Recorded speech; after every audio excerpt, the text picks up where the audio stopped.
अस्सलाम वालेकुम। ये एक अरब रवायत का तर्जुमा है। मेंढकों का एक गिरोह कहीं जा रहा था।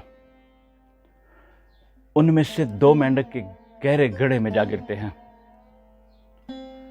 बाहर ठहरे हुए मेंढकों ने देखा कि गड्ढा इतना गहरा है, ये दोनों कुछ भी कर लें, इस गड्ढे से बाहर नहीं निकल सकते।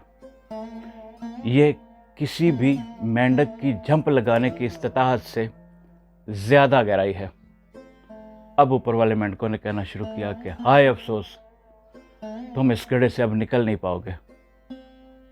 लेकिन गड्ढे में गिरे हुए मेंढक निकलने की पूरी कोशिश कर रहे हैं। ऊपर वाले कह रहे हैं कि खुद को हल्कान मत करो, हार मान लो और अपनी मौत का इंतज़ार करो। एक मेंढक पर इन बातों का बड़ा गहरा असर होता है। वो हिम्मत हार जाता है, उसका दिल बंद हो गया और वो वाकई मर गया।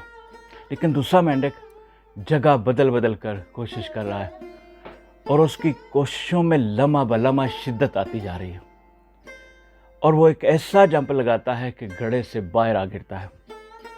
अब उसको मना करने वाले सारे मेंढक उसके गिर्द जमा हो जाते हैं और उससे पूछते हैं कि तुमने ये कैसे कर लिया। लेकिन बार बार पूछने के बावजूद भी वो किसी का जवाब नहीं देता। पता चलता है कि ये तो बहरा है। और जब वो गड्ढे में गिरा था और जो आवाज़ें ऊपर वाले मेंढक उसे दे रहे थे, उनमें से कोई आवाज़ भी उस मेंढक ने नहीं सुनी।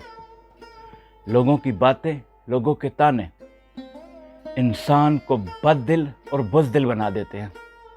अगर मकसद सच्चा है तो किसी की ना सुनो। यकीन रखो, एक हाथ तुम्हारी तरफ बढ़ेगा और तुम्हें तमाम मुश्किलों से निकाल लेगा।